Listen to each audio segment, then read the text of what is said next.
આજે જેઠ સુદ ચોથ છે, બુધવાર છે, તારીખ 20/5/2026 વર્ષ છે. બોલો નીતિનભાઈ. વચનામૃત પહેલું છે મધ્ય પ્રકારનું. માં શું પ્રશ્ન હતો?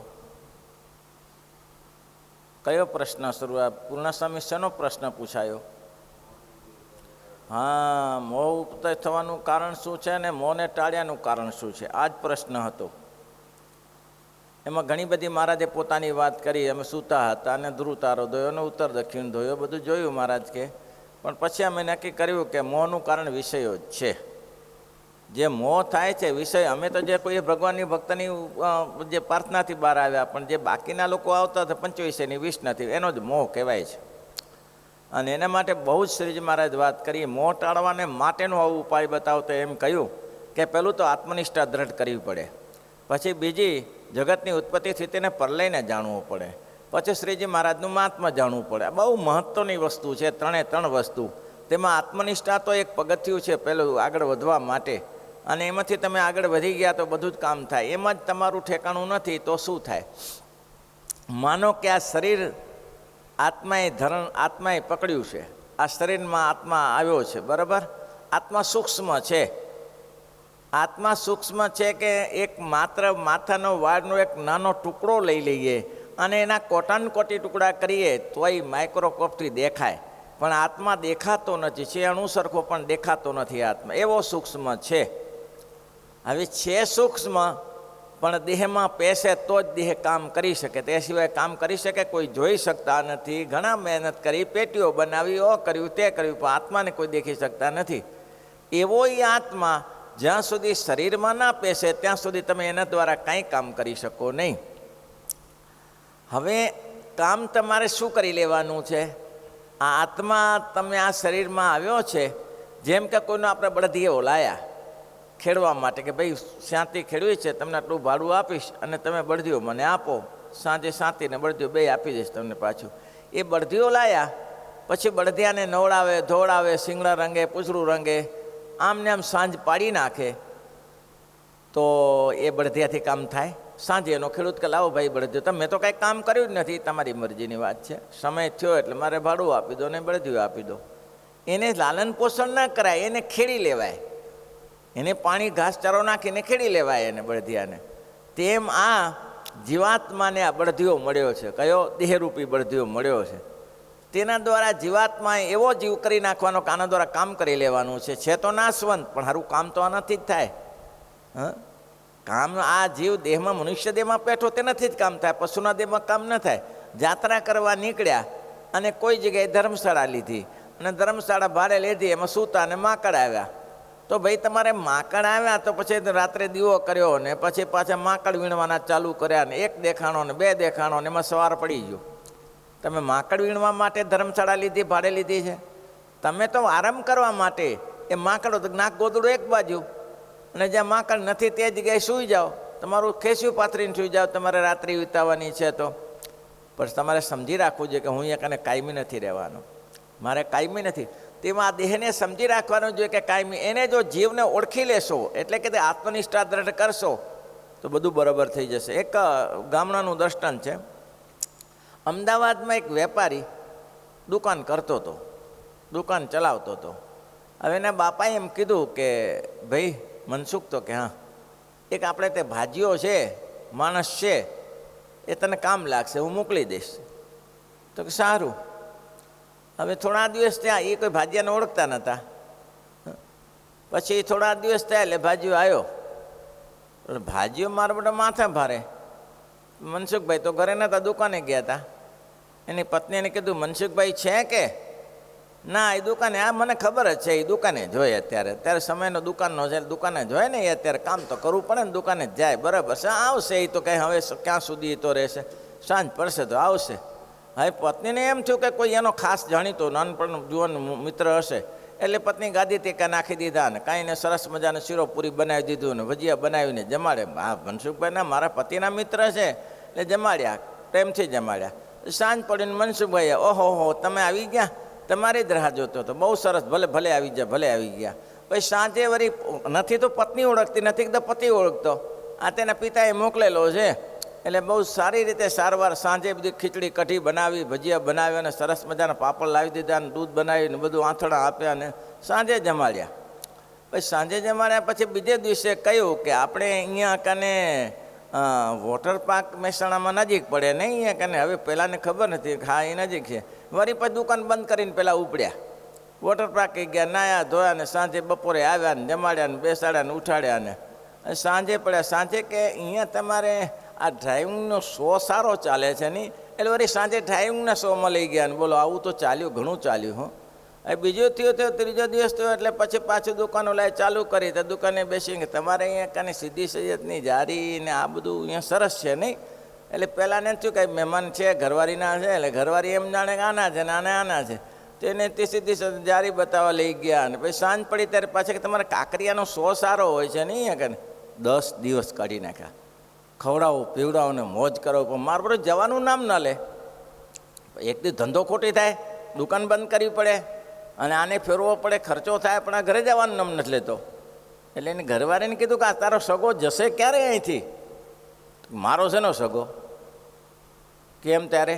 મને કે તમારો કોઈ નહીં. તમારે એવી રીતે બોલો એટલે તમને મને એમ લાગ્યું કે તમારો કોઈ નજીકનો હશે.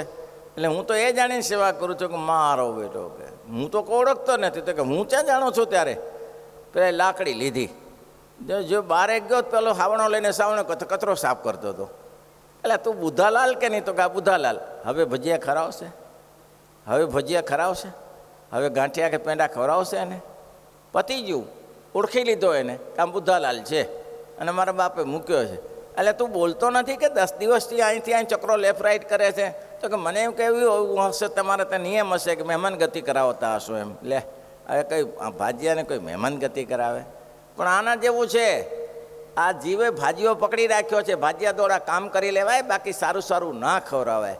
જો આપણે કેવા લાગ્યા છીએ સવારે સાંજે નાસ્તા પાણી ખાવું, આજે ભજીયા, આજે ગાંઠિયા, આજે પાત્રાવાળિયા, આજે ભાખરી શાક, અલગ અલગ બધું ઘણું નક્કી કરી નાખ્યું છે. પણ જીવને એવું કંઈ છે? એક ત્યાં એક જગ્યાએ સંત જમવા ગયા, તો સંત જમવા ગયા ને 50 વાનગી બનાવેલી. સાધુને કે મહાત્માજી પ્રેમથી જમજો. ચમચીઓ અલગ અલગ રાખેલી, આમાંથી આમાં નથી જાય. પાણીની વાટકી રાખેલી, 2-4 પાણીની વાટકી. પછી આમાંથી જેમ ચમચી ભરો તો આમાં ધોઈ નાખવાની, આમાંથી પછી આનો સ્વાદ ના આવી જાય ને એટલું બધું વ્યવસ્થા રાખેલી. સાધુ કે આનું કરવાનું શું પણ આ બધા ભોજનને? તો કે મહાત્માજી એવું છે ને, આમ નિયમ એવો છે કે એક ચમચીમાંથી ભરી પછી બીજા ન થાય ને એટલે ચમચી ધોઈ નાખવી પડે, એટલે પછી બીજો સ્વાદ લેવાય. ઓહો હો, જબરું છે. પેલા એ મૂંડ્યું પાત્ર કર્યું, બધું ભેગું નાખ્યું, પાણી. અરે મહાત્માજી આ શું કરો છો? તો કે કેમ શું કરો છો? ખાવાનું જ છે ને. ત્યારે કે ભગવાનને જમા થાળે જ જમવાનું છે, પણ આ તો બગડી ગયું. એ બગડી જાય, અંદર બધું બગડેલું જ રહેશે. તમે ગમે એટલું નોખું નોખું અંદર નાખશો તો અંદર અલગ અલગ રહેશે, અંદર અલગ અલગ રહેશે પેટમાં, તો અંતે તો બગડવાનું જ છે. એક વસ્તુનું ધ્યાન રાખવાનું, ભાઈ આ તો બધી વાત છે બરાબર, પણ તમારું શરીર સારું ન હોય અને કચરો કરીને ખાશો તો ઊંઘી જશો, પાછા પડ્યા રહેશો પથારીમાં, એનો કોઈ અર્થ નથી. એટલે એટલું અનુસંધાન રાખવાનું કે શરીરને પથ્ય કેવી રીતે થઈ શકે એ જરૂરી છે. બાકી વાત મહત્ત્વની છે. મહારાજે કેટલા દ્રષ્ટાંત આપ્યા. એક તો આત્મજ્ઞાન હોવું જોઈએ. આત્માને જો ઓળખી જશો, આત્માને ઓળખ્યા વિના રે ભવના ફેરા નહીં ટળે રે, લોલ ભ્રમણાને ભાંગ્યા વિના રે લખ 84. વાત તો સારી છે. એ સોમા કાકાનું કીર્તન છે સિદ્ધપુરવાળાનું, એ તો વિડીયોમાંથી નીકળે હતું, પણ આમ છે વાત સારી કે આત્માને ઓળખ્યા વિના રે ભ્રમણા ફેરા નહીં ટળે ઓજી, ભ્રમણાને ભાંગ્યા વિના રે ભવના ફેરા નહીં ટળે જી. એ કરવું તો પડશે જ, પણ એમાં વિચારીને કરવાનો. પછી મહારાજે કેટલું સરસ કહ્યું, આત્મજ્ઞાન હોય એને બધું સરખું થઈ જાય. આત્મજ્ઞાન હોય એની સાથે જગતની ઉત્પત્તિથી તે પ્રલયને જાણે છે કે મરી ગયા મારી જોડે કેટલા હાલ્યા, આપણે જોડે તમે નજર નાખીને જુઓ કેટલા હાલ્યા ગયા. હું જ્યારે બાલાસનો રહેતો હતો ને 4 વર્ષ રહ્યો, 4 વર્ષ આવતો જાવતો રહેતો. પછી મેં એક દિવસ ગણતરી કરી, 125 જણા ગયા 4 વર્ષમાં. સાથે બેસનારા હો, સાથે ફરતા હતા બધા. સાથે ફરનારા હાલ્યા ગયા તો આપણો નંબર નહીં લાગે તો કે લાગશે જ. આજે એ બાલાસનોરમાં 60-70 વર્ષથી વધારે જીવી ન શકે. ગેસવાળું પાણી છે એટલે કુદરતી માણસ મરી જ જતા હોય છે. નાના જુવાન છોકરાએ મરી જાય. એ પાણીનો ગુણ છે. મહીસાગરનું પાણી ને પથરી પાણી, જેવું મહીસાગરનું પાણી પથરી છે એ શરીરમાં રોગકારક છે, એવું નર્મદાનું પાણી છે એ શરીરમાં અમૃતકારક છે. એ શરીરને રોગ મટાડી નાખે એવું પાણી છે. કારણ નર્મદા માટીનું પાણી છે, છેકથી છેક માટી છે અને એમાં પથ્થરના પથ્થર જ છે. એટલું પાણીમાં પથરી પાણી છે એટલે ગેસ ઉત્પન્ન થાય. તો આટલા જણા 3 વર્ષ 3-3.5 વર્ષમાં 125 જણા હાલ્યા ગયા. તો એક પછી ક્રમ આ ઉત્પત્તિનો સ્થિતિ, નિત્ય પ્રલય, નિમિત્ત પ્રલય, પ્રાકૃત પ્રલય અને આત્યંતિક પ્રલય, 3 પ્રકારના પ્રલય, 4 પ્રકારના પ્રલયને જાણે. અને પછી મહાત્મા સમજે કે આવું છે સારું, આના જેવું છે, આના જેવું. અને પછી કેટલી ઉપમાઓ આપી મહારાજ કે એવો જે આ 3 વાના જે જાણે તેને સમલોષ્ટ સમકાંચન. એને સ્ત્રી રૂપવાન હોય કે પછી કુરૂપવાન સરખું લાગે. પછી સોનું ને રૂપું સરખું લાગે. એને કચરો ને કંચન બધું સરખું લાગે. એને ગમે તેવું ભોજન હોય તો સરખું લાગે. આ પરિસ્થિતિ થાય. અને પછી શું? સમલોષ્ટ સમકાંચન કહીને મહારાજ શું કહે છે? એને એકાંતિક ભક્ત કહીએ, એને પતિવ્રતાની ટેકવાળો કહીએ, એને પતિવ્રતાની ટેકવાળો કહીએ. કેને? આ 3 વસ્તુ જેને સિદ્ધ કરી તેને. એટલું જ નહીં, એને ભગવાન એકાંતિક ભક્ત કહીએ. એટલું જ નહીં, પણ એ ભગવાનને અતિશય વાલો છે. એવો ભક્ત છે ને એ ભગવાનને અતિશય પ્રિય છે. ભગવાન એને પ્રિય છે અને એ ભગવાનને પ્રિય છે. એવો જ એકાંતિક ભક્ત છે તે. કેટલી મહારાજે ઉપમા આપી. પછી કે પ્રિયો હિ જ્ઞાનીનો તીર્થમ સત્ય મમ પ્રિય. એ એને જ્ઞાની ભક્ત છે એ મને પ્રિય છે અને હું એને પ્રિય છું. જ્ઞાની ભક્તને એ પ્રિય છે, હું પ્રિય છું. અને એમાં પતિવાળા અંગવાળા ભગવાનના ભક્ત છે તેને ભગવાનને અતિશય વાલા છે. અને પતિવાળાનું અંગ ડાયામાં હોય ને ભોળામાં ન હોય એવું ન હોય. ડાયામાં હોય ને ભોળામાં ન હોય એવું ન હોય.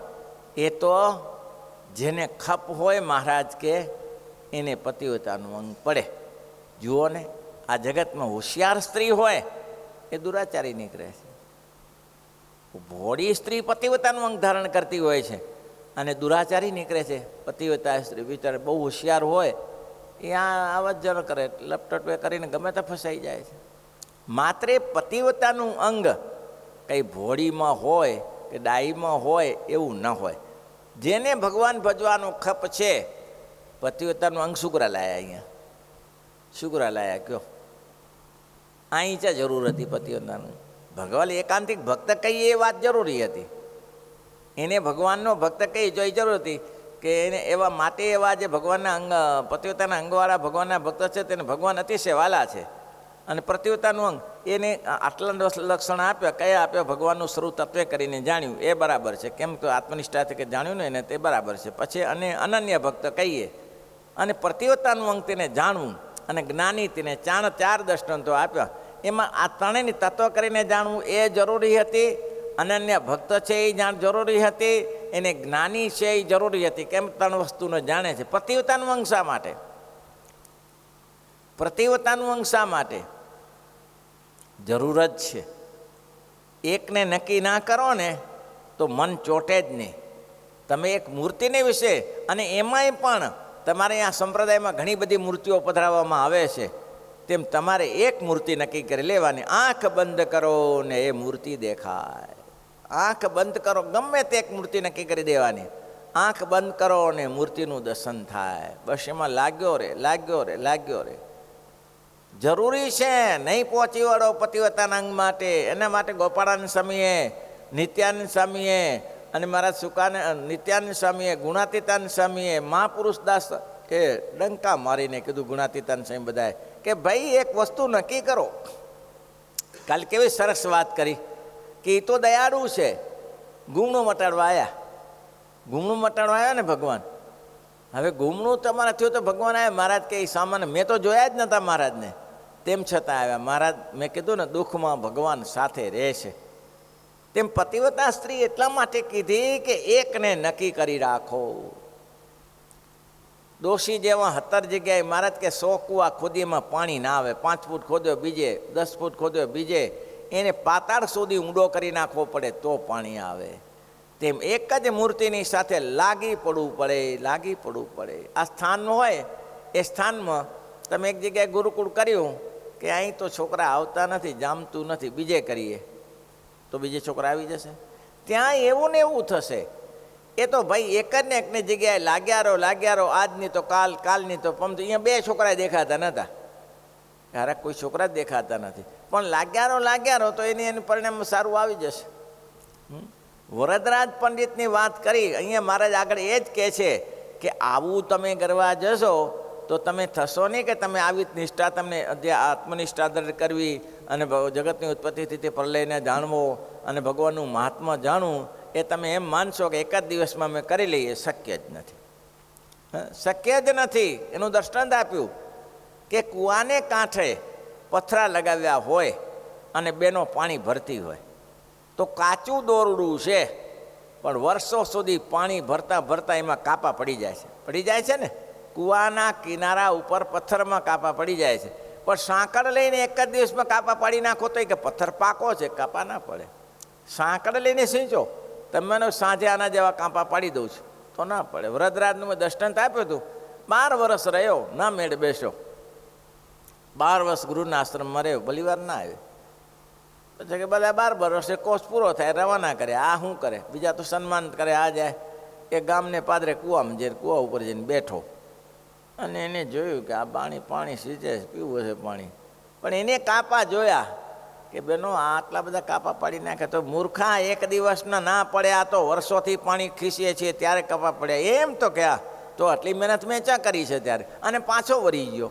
અને એ જ માણસ 12 વર્ષ સુધી કંઈ ન કર્યું, પણ એને માણસે જો પાછી પ્રેક્ટિસ કરી, અભ્યાસ કર્યો તો આખો વ્યાકરણ શાસ્ત્રમાં ગુરુ અભિમત મત સ્થાપન કર્યો. વરદરાજે બળદરાજમાંથી વરદરાજ બની ગયો, વરદરાજ બની ગયો. બોલો, કરતાં કરતાં શું ના થાય? પ્રયત્ન કર્યા કરો. કોઈ પણ પ્રયત્ન કર્યા વગર નહીં થાય. એટલે મહારાજ કે આ કરવું જ પડશે, તમારે પતિવ્રતાનું અંગ દ્રઢ કરવું જ પડશે. નથી થતું, અત્યારે નથી થતું.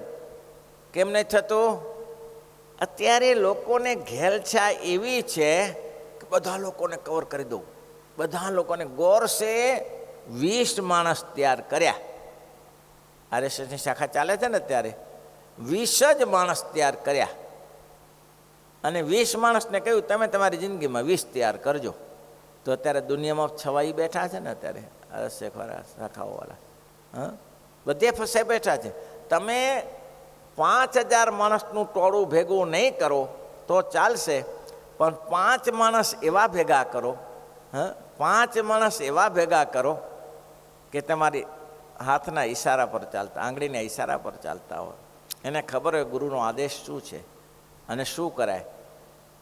અને તમે સામે જોતા હશો, 100 કૌરવોની સામે 5 જ પાંડવો હતા ને. 100 કૌરવોની સામે 5 જ પાંડવો હતા, પણ મેદાન મારી ગયા ને. 5 જ પાંડવો મેદાન મારી, 100 કૌરવો શું કરી શક્યા? તેમ આવા કીડા જેવાઓને તૈયાર કરો. લોકોને ત્યાં ટોળા ભેગા કરવા છે. એ ટોળા ભેગા કરવા માટે ભાગવતે ચાલુ કરીએ અને કોઈ તકલીફ નથી હોય એમાં ચાલુ કરો. એમાં મહાભારત ચાલુ, ઘણી કલાક મહાભારત ચાલુ થાય છે. અને મહાભારત તો ઘરોઘર છે જ, એ ચાલુ કરવાની જરૂર જ નથી. એ ચાલુ કરો તો થાય જ છે. નહીં થતું પતિ પત્નીમાં ને સાસુ વહુમાં ને દરરોજ મહાભારત જ થાય છે. થાય છે કે નહીં ભાઈ? ચાલુ ના કરો તોય થાય એવું છે મહાભારત. તો તમે માથે રહીને શું કરો? મહાભારત ચાલુ કરો છો. જરૂર નથી કંઈ મહાભારત, પણ શું કરવા માટે? આનાથી સમાજ ભેગો થાય. પછી સમાજ કેવો? સ્વામી શ્રી હરિદાસ સ્વામી જેતપુરવાળા કહેતા હતા, બહુ સરસ કહેતા હતા. હું મળેલો એને સ્વામીને, શ્રી હરિદાસ સ્વામીને. જે બધા જે સંતો છે ને, નીલકંઠ સ્વામીને, આ બધા સંતો એના મંડળના છે. એથી જ બધા જેતપુરથી જ આવ્યા. એ કહેતા હતા સત્સંગ તો બહુ વધ્યો. શું કહેતા? સત્સંગ તો બહુ વધ્યો, પણ સત્સંગ આછો થઈ ગયો. સત્સંગ વધ્યો પણ સત્સંગ આછો થઈ ગયો. સત્સંગ વધ્યા પછી સત્સંગમાં તથ્ય ન રહ્યું. તથ્ય સમજો છો ને? એનું તત્વ રહેવું જોઈએ. નિષ્ઠાવાળા ભક્ત ના રહ્યા. આપણે કહીએ શું કરો છો ભગત? પૂજા કરો છો? હા કરીએ છીએ ને. કેટલી વાર? 5 મિનિટ. સવારે આ ભક્ત માળા કરો છો તો કરીએ છીએ ને કેટલી? સવારે 5 માળા કરીએ છીએ. આવા બોદા ભક્ત થયા. હા, બોદા માનસી થાય છે, સવારે પૂજામાં કરી દઈએ છીએ. આવા બોદા ભક્ત કહેવાય એને આછો સત્સંગ થઈ ગયો કહેવાય. હા, એને સત્સંગ આછો થયો કહેવાય. અને દૃઢ નિષ્ઠાવાળા તો તિલક ચાંદલો કાઢીને ફરતા હોય, કોઈના બાપની બેદરકારી નહીં, અને સવારે પૂજામાં કલાક બેસી જતા હોય. અરે જીવનમાં ઉંમર જેટલી માળા કરી 101 માળા કરી શકતા હોય કે સવારથી ભગવાન ભજવા છે ને આપણે, તો કે વ્યવહાર તો કે અનન્યસ ચિંતયંતોને મેં કહ્યું જ છે તમને કે એનું યોગ છે મોહામી. એમ તમે મારું ચિંતન કરો, હું તમારી પાછળ જ છું. ધક્કો મારવા હું બેઠો છું, તમે ખોટા ચિંતા કરો છો. પણ માણસ પોતે પોતાની ચિંતામાંથી ઊંચો નથી આવતો. આ શું થશે ને શું થશે ને. એક નિશ્ચય રાખવાનો પતિવ્રતાનું અંગ એટલા માટે અહીંયા કહ્યું છે. પતિવ્રતા સ્ત્રીના જીવનમાં ઘણી બધી આંટી ઘૂંટી આવે, પણ એને એક વસ્તુની ખબર છે કે મારા પતિ બેઠા છે, મારા પતિ બેઠા છે, ગમે તેવો માર્ગ કાઢશે. એમ તમે ભક્તિ કરો તો પતિવ્રતાની અંગથી કરો. મેં એક જ નક્કી કર્યા છે મારા જીવનમાં કે પુરુષોત્તમ નારાયણ મળ્યા છે, એ મારા પતિ છે, અને એ મારું કલ્યાણ કરશે ગમે તે રીતે. વચનામૃત મધ્યનું પહેલું છે, અને મુક્તાનંદ સ્વામીનો પ્રશ્ન છે. આ વચનામૃતમાં આટલી જ વસ્તુ જાણી લેવા જેવી છે કે મોહ ઉપજ્યાનું કારણ કહો અને મોહની નિવૃત્તિનું કારણ કરો. એ વસ્તુમાં મહારાજે પછી પોતાનું દ્રષ્ટાંત આપીને કહ્યું, મોહ ઉપજ્યાનું કારણ આજે અમે જાણી લીધું. મોહ તો વિષયો થકી જ ઉત્પન્ન થાય છે. જેને વિષયોમાં આસક્તિ છે એને મોહ થાય છે. વિષયમાં જ થાય છે ને શેમાં થાય છે? ત્યારે તમે પોતાના વિષયમાં જ પરેશાન થાવ તો દુનિયા માત્ર કરોડો હોય કે પછી રૂપિયા હોય, અને એક માણસને એક નિયમ છે, જેની પાસે લાખ હોય કરોડ ઈચ્છે છે, ને કરોડ હોય 100 કરોડ ઈચ્છે છે. જેની પાસે 2 વ્હીલ હોય 4 વ્હીલ ઈચ્છે છે, ને 4 વ્હીલ હોય પછી ઓડી ઈચ્છે છે. એ કંઈ ધીમા પડતા નથી, કોઈ પડે છે. એમ થઈ જાય છે કે હવે એવી ઓડી જેવી મોટી ગાડી કરોડો રૂપિયાની લાવ્યો તો હેલિકોપ્ટરનું વિચારે છે, હેલિકોપ્ટર પછી લાવ્યો તો પ્લેનનું વિચારે છે. હજી આપણે કંઈક હોવું જોઈએ. હા, તો આ વિષયથી જ મોહ છે ને શેનાથી છે? વિષયથી જ મોહ છે ને. હા, આપણે કહીએ અમે જ્યારે ગામડા ફરતા હતા, ગાડીએ નથી, કોઈક જગ્યાએ ઊંટલારી મળે, કોઈક જગ્યાએ બળદગાડી મળે. એમાં જે આનંદ હતો ને એ આનંદ નથી. સ્પષ્ટ શબ્દમાં કહું, આ દેખવામાં આનંદ દેખાય, હે બહુ રૂડું રૂપાળું લાગે ને આ છે તે છે ને. પહેલે ગામડા ફરતા હતા અને ગામોગામ સભા થતી હતી. સાંજ પડે ને સભા થાય, સત્સંગીઓ ભેગા થાય, કથા વાર્તા થાય. એ ક્યાં છે અત્યારે? કોઈ જગ્યાએ જાય તે સીધું લઈ આવે. આપણે 10 જણા હોય ને 5 જણાનું લાવે. 5 જણા ક્યાં જશે? તો કે આટલું જ છે ભાઈ, એમાં ચલાવી લેવાનું. પણ એમાં જે નિજ આનંદ હતો એ આમાં નથી, અને મળશે બી નહીં. હા, એ મળશે બી નહીં. આ ચંદ્રાહણ ગયેલા, ચંદ્રાહણ કે સ્વામી રોકાવ રોકાવ.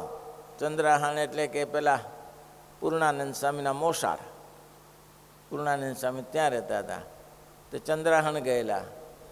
તે ઘરમાં કે સ્વામીજી રોકાવા માટે મેં કીધું કોઈનું જૂનું ઘર પડ્યું હોય તો રોકાશું. તો કે ઘર તો નથી. તો શું આ બળદની ભેંસો બાંધી કોડ છે? કંઈ વાંધો નહીં, રાત્ર જ પસાર કરવી છે ને બીજું શું. 3 દિવસ રોકાયા એમાં. 3 દિવસ રોકાયા પછી ત્યાં સાણંદ જોડે, સાણંદમાં નાનું કાકાએ બોલાયા કે સ્વામી રસોઈ કરવી છે. મેં કીધું લેતા આવો વાસણ બાસણ, સીધું સામાન લેતા આવો. તે વાસણ તો બીજો નથી, એક તવડી પડી છે તવી, તમને કે ભાખરી કરવી હોય તો, બીજું કંઈ દાળ બાળ કરવા માટે દેગડું લેતા આવ્યા. હાંડો કહેવાય ને, ઓલો હાંડો એ લેતા આવ્યા. આમાં કરી દો સ્વામી. મેં કીધું આમાં? તો કે આ સરસ છે, થઈ જશે. દેગડું મૂક્યું ચૂલા ઉપર લાકડા સળગાવીને. એ જે એ આનંદ હતો ને ભાઈ, એ આનંદ.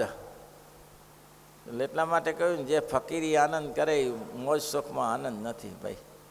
તમને મનાયો છે આનંદ. આ આનંદ કૃત્રિમ છે, ઓરિજિનાલિટી નથી. પેલો ઓરિજિનાલિટીવાળો આનંદ હતો. બાલાસનોરમાં ગયેલા અને એ 50-50, 100-100 છોકરા ભેગા થાય અને દેવડુંગરિયા ઉપર સભાઓ થાય. અને ત્યારે બાલાજી હનુમાનજી ત્યાં રાત્રે લીલવણિયા મહાદેવે ગયા. 3 દિવસનો પ્રોગ્રામ ત્યાં. અને 600-700 માણસ આવી, ને ખાવાના ઠેકાણા નહીં, પીવાના ઠેકાણા, તોય લોકો મોજ કરતા હતા. બોલો કે પાણી મળી ગયું, નાવા મળે છે ને, કીધું ખાઈ ખપારે બીજું કંઈ સીધું બહુ મળી શકે એવું નથી, બપોરે એક જ ટાઈમ મળશે ખાવાનું, તો કે ચાલશે. અને 3-3 દિવસની શિબિરો થતી હતી, અને એમાં જે સત્સંગ થતો હતો એ છોકરાઓ તૈયાર થતા હતા. એ અત્યારે તૈયાર ના થાય. એ છોકરાઓ દેખાઈ આવતા હતા. અત્યારે તો દેખાડાના હોય, તમે જઈને 2 કલાક તમે આજે ધર્માદા લેવા જાય તો ભાઈ તમારા આટલા નામો છે, લાવી દો ધર્માદો, એમાં કંઈ સત્સંગ ના થાય. પંચમહાલ ગયા, પંચમહાલમાં લુણાવાડા ગયા, તે સવારે સ્નાન કરવા ગયા. એમાં એક છોરાને કીધું લે પાણી સીંચ, તે પાણી કાઢતો હતો, ડોલું ડોલ ગઈ અંદર. હવે પાણી શેનથી સીંચવું? ડોલું ડોલ બધું અંદર ગફડિયું નાખ્યો. મેં કીધું લે આ નીકળે નહીં ને પાણી બીજું નથી, તો કે હવે બીજે મેં કે ક્યાં, ગામમાં ઘર જ 4, ક્યાંથી લેવા જાઉં?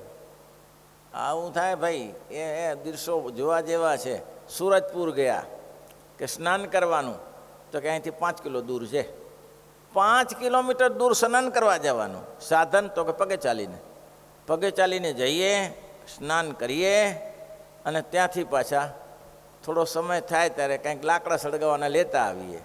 સવાર પડે પછી હરિભક્તો શું કહે, સામે 20 ઘર છે, 20 ઘર છે, 20 ઘરની મહાપૂજા થઈ જાય અને જમણવાર થઈ જાય.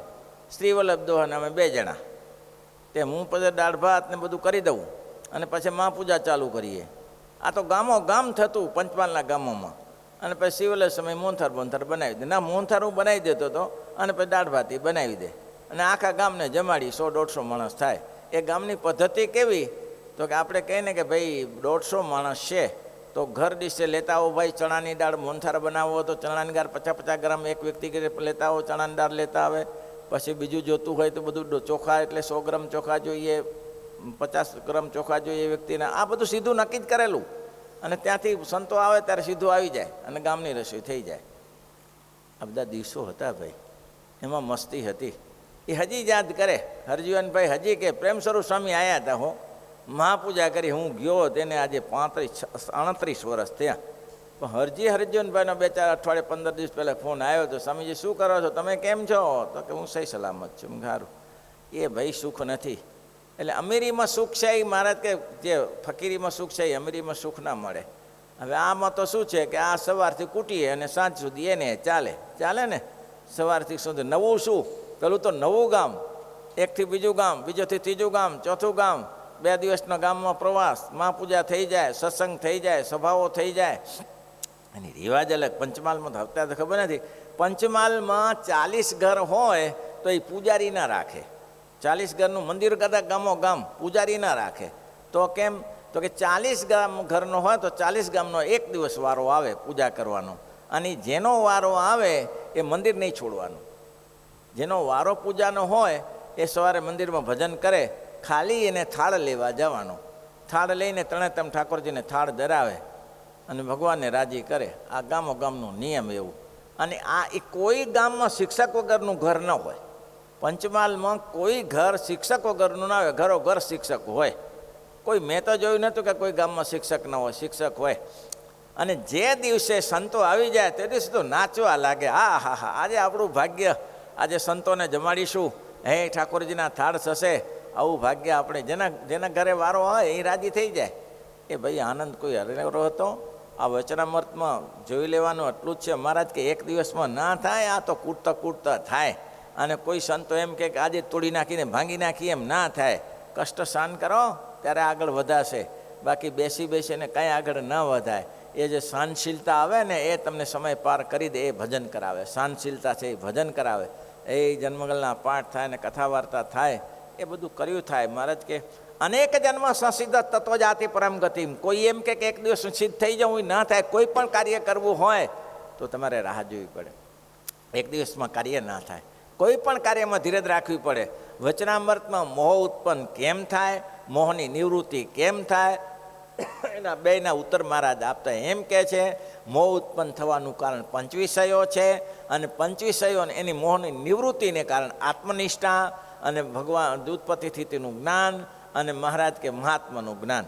આ નિવૃત્તિનું કારણ છે. બધું મહારાજે વચનામૃતમાં બતાવી દીધું. અને ધીમે ધીમે ધીમે રીતના આજે પૂરું કરી દઈએ જે છે એ તે. પણ આ વિષય સમજી રાખો તો સુખી થવાય ને તો સુખી ન થવાય.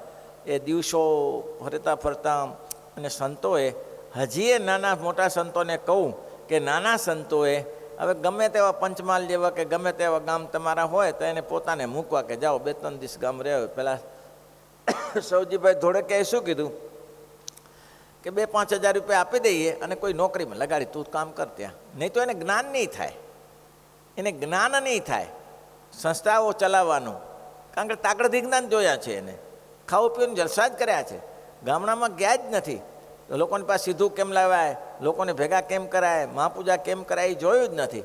એટલે નાના સંતોએ આ કરવું જોઈએ. તમારે હેતવાળા ગામ હોય ત્યાં જવાનું. ઘણા 5-5 ગામ તો આપણે હેતવાળા છે જ. રાજસ્થાનમાં ઘણા ગામ છે, જવાનું. તમે આદર કર્યો હોય કે 25 જણા આવશે, 2 જણા આવીને ઊભા રહે, એમાંથી તમારે મહાપૂજા કરી દેવાની. કંઈ નહીં, જે આવ્યા તે. પહેલાં સરદારજી જેવું રાખવાનું.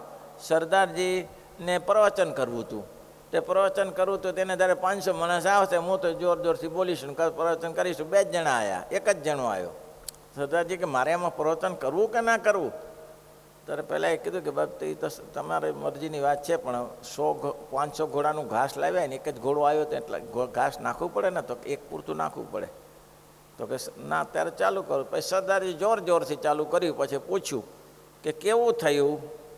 તો કે આમ તો સારું રહ્યું, પણ 500 ઘોડાનું ઘાસ 1 જ ઘોડાને નાખી દીધું, આના જેવું થયું. એમ કે યોગ્યતા પ્રમાણે કરવું, એમ કે અયોગ્યતા પ્રમાણે ના થાય. શ્રીપતિ શ્રીધરામ સર્વત